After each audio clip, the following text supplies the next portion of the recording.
அறிஞர் பெருமக்களே, இறைநிலை அறிந்து அறநிலை பின்பற்றி வாழக்கூடிய ஆன்மீக அன்பர்களே, உங்கள் அனைவருக்கும் எனது நன்றியும் வாழ்த்துக்களும். இப்பொழுது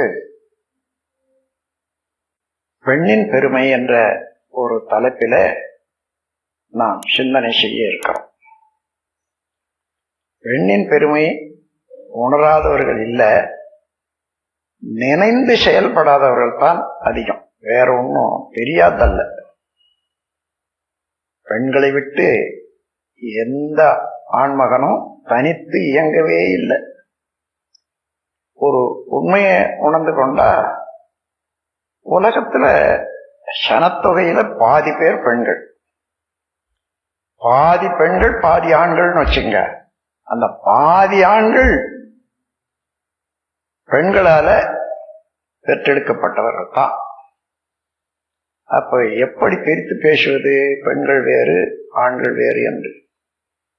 ஒவ்வொரு ஆணும் ஒவ்வொரு பெண்ணும் பெண் வயிற்றில உருவாகி உருவான நாள் முதற்கொண்டு பிறக்கிற வரைக்கும் அவர்களுடைய உடல்ல உள்ள இரத்தத்தையே சாப்பாடாக எடுத்துக்கொண்டு வளர்ந்து அதன் பிறகுதான் பிறக்கிறோம். பிறந்த பிறகும் பெண்களுடைய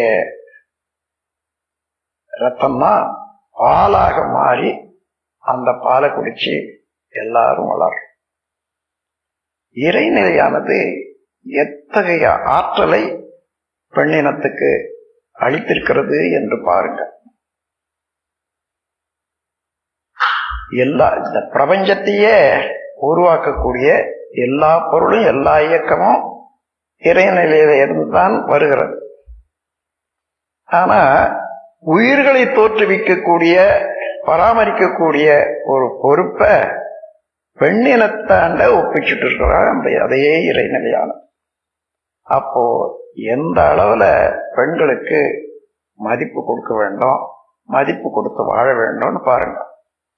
இன்னைக்கு உலகம் முழுவதும் தனி மனிதன் சரி, குடும்பங்கள்ல சரி, ஊர்ல உலகத்துல எல்லா இடங்கள்லயும் சரி, பிணக்குகள், போர், பகை எல்லாம் இருக்க காண்கிறோம். இது ஏன்? எல்லாரும் ஒரே முறையில இறைநிலையால உருவாக்கப்பட்டவங்க வாழ்ந்து வர்றோம். அப்படி இருந்து ஏன் என்றால், இறைநிலையில ஒரு தவிர்க்க முடியாத, எளிதில் புரிஞ்சிக்க முடியாத ஒரு ஆற்றல், நீதி இருக்கிறது. அந்த நீதிதான் செயல் விளைவு நீதி. எந்த செயல் செய்தாலும் அதுக்கு உரிய விளைவு காலத்தால கிட்டிவிடும். நாம் எந்த விதையை பூமியில போட்டாலும் அந்த விதை எந்த தாய் மரத்துல செடியிலிருந்து வந்துதோ அதே செடியை போல, அதே மரத்தை போல வளர்ந்து உருவாகி அதே போல காய்கறிகளை கொடுக்கறது பார்க்கிறோம். அதே போல நாம் எந்த செயல் செய்தாலும் அந்த செயலுக்கு தக்க விளைவை தவறாத காலத்தால் அளிக்கக்கூடிய ஒரு ஆற்றல், ஒரு நீதி உணர்வு இறைநிலையில தொக்கி நிற்கிறது. அந்த அடிப்படையில நாம் பார்த்தோம்னா, உலகம் முழுவதும் பல துன்பங்கள் அடையத்துக்கு காரணம் கூட நாம் கண்டுபிடிக்கலாம். நமது ஜனத்தொகையில பாதியாக இருந்து கொண்டு அந்த பாதிக்கு மேலாக உள்ளவர்களையும் பெற்று வளர்த்து வாழ வைத்துக் கொண்டிருக்கக்கூடிய பெண்ணினத்துக்கு ஆணினம் இதுவரையில உலகம் தோன்றி சிந்தனையாற்றல் மிகுந்து இன்று வரையில என்ன மதிப்பு கொடுத்திருக்கிறது, எந்த வகையில அவர்களை நன்றி உணர்வோடு பாராட்டி வருகிறது என்பதை பார்ப்போம். எல்லாருக்கும் தெரியும். ஆதி காலத்துல குறிஞ்சி நிலத்துல வாழ்ந்திருந்த போது மக்கள், அதாவது மலைகள்ல வாழ்ந்திருந்த போது அவர்களுக்கு பெண்களுக்கு உணவு தேடுற வேலையை கொடுக்கல. ஏன்னா அன்னைக்கு இருந்த உணவெல்லாம் விலங்கினத்தை கொன்று அவனுடைய உடலையே உணவாக கொள்ளக்கூடியதுதான் குறிஞ்சி நிலத்துல ஆரம்ப காலத்துல இருந்தது. அதனால வேட்டையாடி விலங்கினத்தை கொன்று அதை எடுக்க வேண்டிய வேலை வேண்டாம், பெண்ணுக்கு வேண்டாம், நானே அதை செய்யறேன்னுட்டு எடுத்துக்கொண்டான். பெண்களை பாதுகாக்கிறதுக்காக வீட்டோட வச்சிருந்தாங்க. இந்த ஒரு அன்பும் கருணையும் உள்ள ஒரு நிகழ்ச்சி பிறகு குறிஞ்சி, முல்லை, மருதம், நெய்தல் என்ற எல்லா நிலங்களுக்கும் காலத்தால பல கோடி ஆண்டுகளாக வந்த போதும் மனித இனம் அது தொடர்ந்து அந்த பாதுகாப்பு உணர்வு வந்துகிட்டே இருக்குது. ஆனா நாளுக்கு நாள் வர வர வர வர இந்த பாதுகாப்பு உணர்வோடு அடக்கி ஆளக்கூடிய ஒரு மனப்பான்மை மனிதனுக்கு வந்துச்சு. பாதுகாப்புல என்னன்னா பெண்களுக்கு உணவு உற்பத்தி செய்யற வேலை அல்லது பொருள் சம்பாதிக்கக்கூடிய வேலையை கொடுக்கல பாருங்க. அப்போ பொருள் சம்பாதிக்கக்கூடிய வேலை பொறுப்பு ஆண்களாண்டே நின்னதுனால அப்போ ஆட்சி, குடும்ப ஆட்சி ஒருத்தருக்கு ஒருத்தர் மேலாதிக்கம் செலுத்தக்கூடியது என்ற அளவில் வந்தபோது ஆண்கள் மேலாதிக்கம் தேவையாயிற்று. அது பழக்கமாகவும் வந்தது. அந்த ஆண்கள் மேலாதிக்கம் பொருளை கொண்டு வந்த ஒரு ஆதிக்கம், அது மேஸ்குலன் அரகன்ஸ் ஆங்கிலத்தில் சொல்லுவாங்க. ஆணாதிக்கம், அதாவது ஒரு வரமுறையற்ற திணிப்பு நிலை, அடக்குமுறை, இப்படியே வந்துட்டு இன்றைக்கு நாம் பார்க்கிறோம். எந்தெந்த இடத்துல பெண்கள் ஆனே பணம் சம்பாதிக்க முடியாதோ, பொருள் உற்பத்தி செய்ய தெரியாதோ, அங்கெல்லாம் அதிகமான அடக்குமுறை அதிகமா இருக்கு. மற்ற இடத்துல கூட சரி, அவர்களுடைய வாழ்க்கை பூராவும் கவனிச்சு பார்த்தா பெண்கள் இல்லாத ஆண்கள் இல்லை. அதே போல ஆண்கள் வாழவும் முடியாது ஒழுங்காக அமைதியாக. இந்த ஒரு உண்மையான போக்க மனித இனத்துல ஆண்கள் எல்லாம் மறந்துட்டாங்க. மறந்து போன காரணத்தினால அது அடக்குமுறை என்றும் ஒரு அடிமை போல நடத்துவது பெண்களை என்றும் பாதுகாப்புக்கு அவசியம் என்ற உணர்வை அது இன்னும் மேலும் மேலும் மேலும் அது அடக்குமுறையை அதிகரிச்சு விட்டது. இப்ப இந்த நிலையில, இன்றைய நிலையில நாம் என்ன கண்டுபிடிச்சோம்? அந்த காலத்துல விலங்கினத்தை வேட்டையாடுறதுக்கு பெண்களுடைய உடல் வலுவு சரியா இருக்காது என்றது இருந்தால் அதை ஒப்புக்கொள்ளலாம். இந்த காலத்துல இருக்கக்கூடிய தொழில்கள், சம்பாத்தியம், மற்ற வேலைகள் எல்லாம் பெண்களால முடியாத காரியம் என்ன? சமமான ஒரு அறிவும் உடல் பலமும் கூட பெண்களுக்கு இருப்பதை பார்க்கிறோம். இன்னும் இராணுவம், பாதுகாப்பு முறைகள் எல்லாம் பெண்கள் தலைமையேற்று நடத்துவதை, சிறப்பாக நடத்துவதை பார்க்கிறோம். இந்த நிலையில கூட ஒவ்வொரு குடும்பத்திலையும் நம்ம பார்த்தோம்னா பெண்களை ஒரு இரண்டாவது பிரஜையாக, ஒரு அடிமையாக நடத்துவதுதான் இயல்பாக இருக்கிறது. இதுல ஒரு நாட்டுல பிறந்து இன்னொரு நாட்டுல போற போது பாஸ்போர்ட் எடுத்துக்கிட்டு போகணும்னு வந்து இந்த குடியுரிமை, அதே போல எல்லா பெண்களுமே பொதுவாக பிறக்கிறது ஒரு ஊர் அல்லது ஒரு வீடு, தன்னுடைய உழைப்பை பயனை தருவது என்பது இன்னொரு வீடு. இந்த இரட்டை குடியுரிமை உடையவர்கள் தான் பெண்கள். அதனால அங்க ஒரு புறம் எல்லா செலவும் பண்ணி வளர்க்கிறாங்க, அன்பை காட்டி வளர்த்து வந்தாங்க. அதே அன்பை காட்ட முடிகிறதா மாமியார் வீட்டுக்கு போனா, கணவன் வீட்டுக்கு போனா? இல்லை. எவ்வளவு அவமதிப்பு என்று பார்ப்போம். இந்த அவமதிப்பும் நன்றி கெட்ட தன்மையும் நல்ல அறிவுடைய பெண்கள், சிந்தனையாற்றல் உடைய பெண்கள் மனம் ஏற்றுக்கொள்ள முடியறதில்ல. குமர் எங்க போவாங்க? ஏதோ ஒரு தனி இடத்துல ஒருத்தனை மடக்கி அடிச்சு ஒருத்தன் பொருளை பிடிங்கிறான்னு சொன்னா அவனால ஒன்னும் செய்ய முடியாத இருக்கலாம் பாருங்க. அதே போல பெண்ணினா ஒவ்வொரு குடும்பத்திலையும் வருந்தி கொண்டு இருக்கின்றது. சில இடங்கள்ல உயர்ந்த முறையில நடத்தி கொண்டிருக்கிறாங்க என்பதையும் தெரியுது. அவர்கள் எல்லாம் நாம் பாராட்டுவோம், அவர்கள் எல்லாம் நாம் பின்பற்ற வேண்டும்.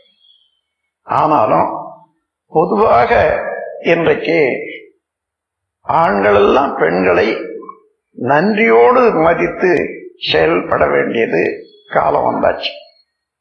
அப்படி செயல்பட்டால் அவருடைய மனம் குமுறிக்கொண்டிருக்கிறது நிலை மாறி உள்ளம் பூரித்து இப்பொழுது செய்யக்கூடிய தொண்டை இன்னும் மகிழ்ச்சியோட செய்யக்கூடிய காலம் வந்துட்டுதுன்னா, இந்த உலகத்தில் செயல் விளைவு தத்துவத்துக்கு ஏற்றவாறு எல்லா மக்களும் எல்லா குடும்பங்களும் இன்னும் உலகமும் ரொம்ப அமைதியாக வாழ முடியும்.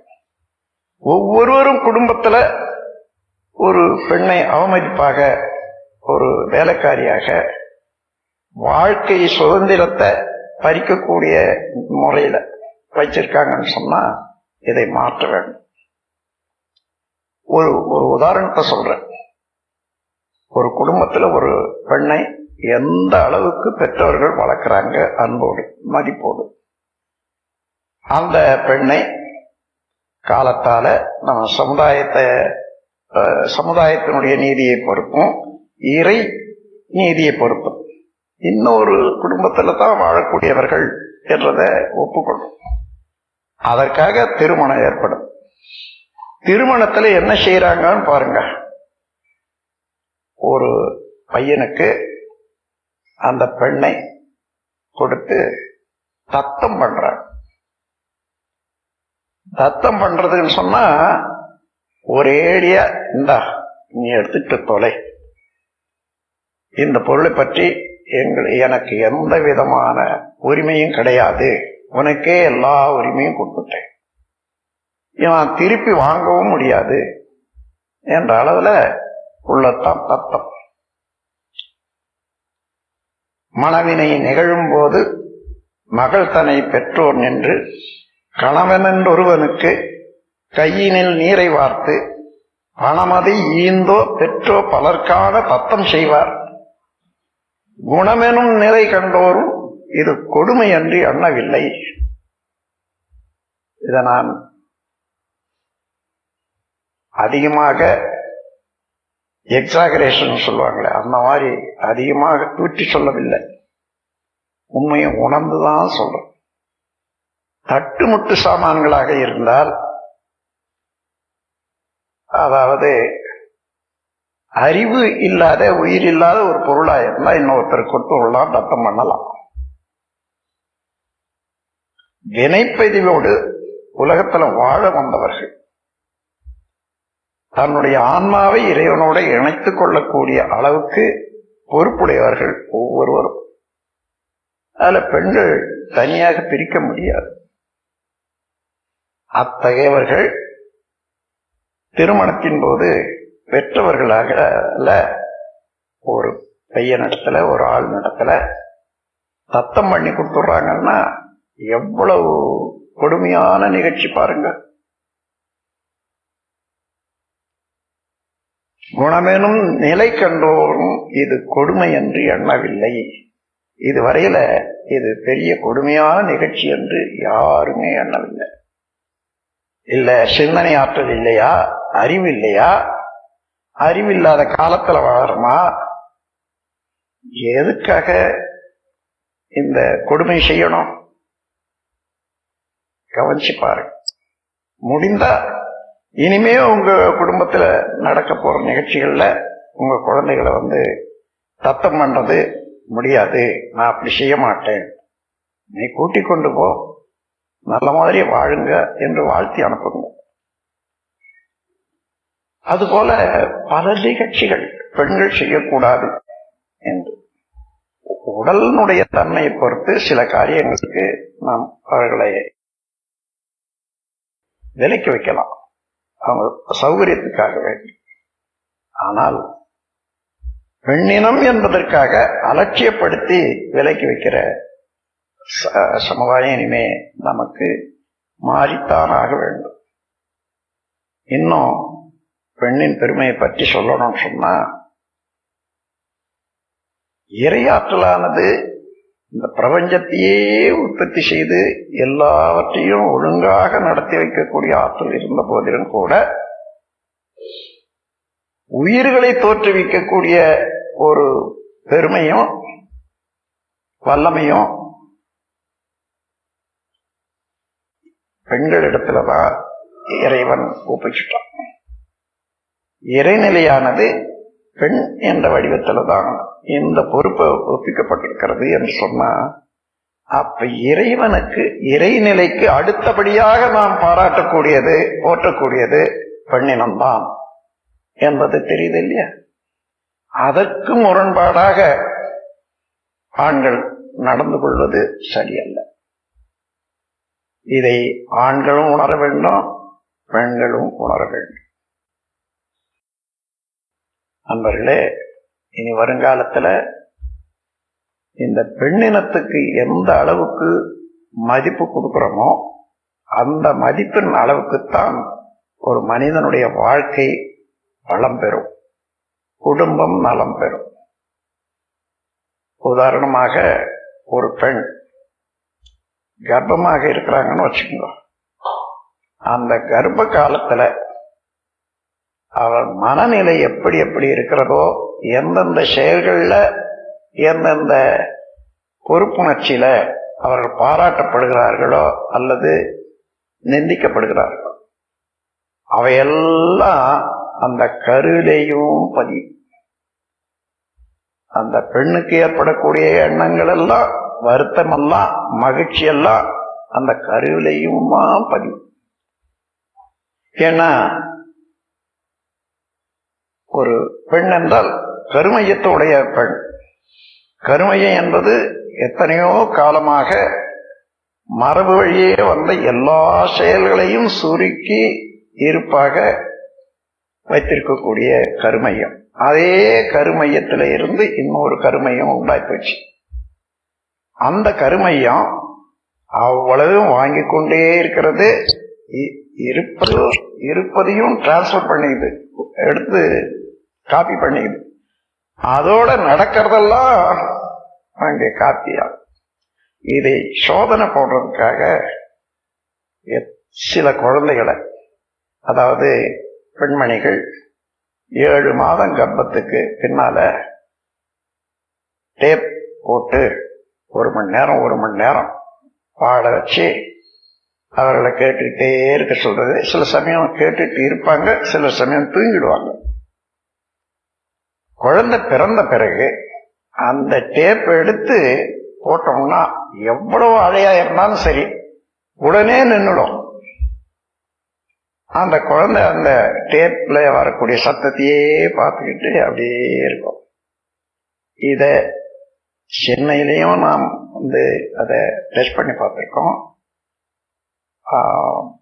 விஜயவாடாவிலையும் ஒரு ஆராய்ச்சி மன்றத்துல இத நடத்தி பார்த்திருக்கோம். பல குழந்தைகள் அதே போல தயார் பண்ணாங்க.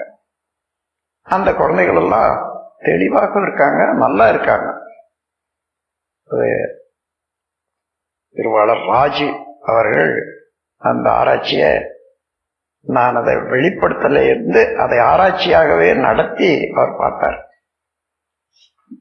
நண்பர்களே, அப்போ நாம் நல்ல குழந்தை வேணும்னு நினைக்கிறோம்.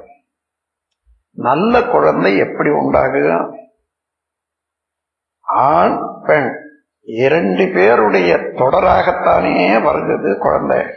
இந்த 2 பேருடைய உடல் உள்ளம், நேர்மை, வளம், இதை பொறுத்துத்தானே இருக்கும் குழந்தை. நாம் வேற மாதிரியாக இருந்து குழந்தை வேற மாதிரியா இருக்கணும்னு சொன்னா விதைய ஒண்ணு போட்டுட்டு இன்னும் காய் வேற மாதிரியா வரணும்னு நினைக்கிற மாதிரிதான் இருக்கும். அதனால நமக்கு எந்த மாதிரியான குழந்தை வேணுமோ அதுபோல ஆம்பளையும் பெண்பிளையும் அது ஒழுங்கா நடந்து கொண்டு ஒருவரை ஒருவர் ஆமோதித்து உணர்ந்து வாழ வேண்டியது அவசியம். அதுலயும் அந்த கருவுற்ற காலத்துல பெண்மணிகளுக்கு மிகவும் மகிழ்ச்சியான ஒரு சந்தர்ப்பமோ சம்பவங்களுமே நிகழக்கூடிய அளவுல அது ஒரு விழா காலம் போலேயே வச்சு பாதுகாக்க வேண்டியது உலக நன்மைக்காக, குடும்ப நன்மைக்காக, அந்த குழந்தையினுடைய வளத்துக்காக. அப்படி செய்து பாருங்க. ஒரு 10 குடும்பத்துல அந்த குழந்தைகளுடைய ஏற்றமும் அந்த குழந்தைகளுடைய வளர்ச்சியில விளையக்கூடிய விளைவுகளும் எல்லாருக்கும் சொந்தமா இருக்கும், உலகத்துக்கே சொந்தமாக இருக்கும். அன்பர்களே, இத்தகைய முறையில பெண்ணினத்தை இதுவரையில நாம மதிப்பு கொடுக்காத இருந்தால் பழக்கத்தின் வழியே வாழக்கூடிய ஒரு நிலையில வந்ததுதான் என்று தெரிந்து கொண்டு இனிமேல் விளக்கத்தின் வழியே வாழ்வோம், பெண்களுக்கு உரிய மதிப்பை அளிப்போம் என்ற ஒரு உறுதிப்பாடு எடுத்துக்கொண்டு நம்முடைய மாற்றம் வாழ்க்கையில மாற்றம் வேண்டும். நான் எமது குடும்பத்திலே பார்த்திருக்கேன். ஒரு சமயம் நல்ல உணவு சமைப்பாங்க, அற்புதமாக இருக்கும், நல்லா சாப்பிட்டு எழுந்திருக்கும். அப்புறம் கொஞ்ச நேரம் பொறுத்து யோசனை பண்ணுவேன், இவ்வளவு நல்ல மாதிரி செய்தாங்களே, பாராட்டி ஒரு வார்த்தை கூட நான் சொல்லலையே என்ன நினைப்பேன். அது ஏதோ அப்படி சொல்றது வெக்கமா செய்யக்கூடாத செயலை செய்யற மாதிரியா இருந்து அதன் பிறகு துணிந்து ஒவ்வொரு நாளும் நல்ல உணவு சரியாக இருக்குமே ஆனால் அதை பாராட்டாத எழுந்துக்கிறது இல்லை. அது மாத்திரம் இல்லை, சாதாரண உணவுல கூட இந்த அளவு அவர்கள் செய்ததுக்கு தினந்தோறும் அவர்களை நன்றி உணர்வோடு பாராட்டி எழுந்திருக்கிறது என்பது வந்தது. அதன் பிறகு அவருடைய செயல்லையே, அவருடைய அன்பு கருணைவைகளிலேயே ஒரு பெரிய மாற்றத்தை நான் கண்டுகொண்டேன். நீங்களும் காணலாம், உலகமே காணலாம். அவ்வளவு நல்ல முறையில செய்து கொடுக்கக்கூடிய ஒரு உணவை உண்டு கழிக்கக்கூடிய உள்ளம், ஏன் இது நல்லா இருக்குது, இவ்வளவு அருமையாக செய்திருக்கீங்க, உங்களுக்கு என்னுடைய பாராட்டுகள். இந்த நாக்கு துணிந்து முதல்ல சொல்ல பழகிக்கணும். நேரடியா சொல்ல முடியலன்னா ஒரு கண்ணாடி அதில் நின்றுட்டு சொல்லி சொல்லி பழகிக்கணும். அதன் பிறகு தாராளமா வரும், சொல்லி பழகிட்ட பிறகு. அந்த முறையில தான் ஒவ்வொரு குடும்பத்திலையும் திருந்தணும். பெண்களுடைய பெருமை உலகம் உணரும் காலத்துல சமாதானம், சம ஆசனம் என்றது தான் சமாதானம். இங்கே ஆண்களுக்கு பெண்களுக்கு இடையிலே உள்ள சமாதானம் இல்லையானால் குடும்பத்துல வராது, குழந்தைகளாண்ட வராது, இன்னும் உலகத்திலையும் வராது. இது ஒரு பெரிய முட்டுக்கட்டு உலக நலத்துக்கு என்று எடுத்துக்காட்டி எல்லோரும் இந்த நல்ல காரியத்துல ஒத்துழைத்து ஒவ்வொரு குடும்பத்திலையும் நீங்களும் அதனுடைய பயனை பெற வேண்டும், மற்றவர்களுக்கும் பெற வேண்டும் என்று கூறிக்கொள்ற. நான் உலகம் முழுவதிலும் சுற்றி வந்தேன், எல்லா நாடுகளுக்கும் போனேன். ஏதோ சில நாடுகளுக்கு போகலைன்னாலும் அந்த குடும்பங்கள் எல்லாம் என்னென்ன பயிற்சி எடுக்க வந்து அவர்கள் மூலமாக அவங்களுடைய கலாச்சார பண்பாடுகளை எல்லாம் தெரிந்து கொண்டேன்.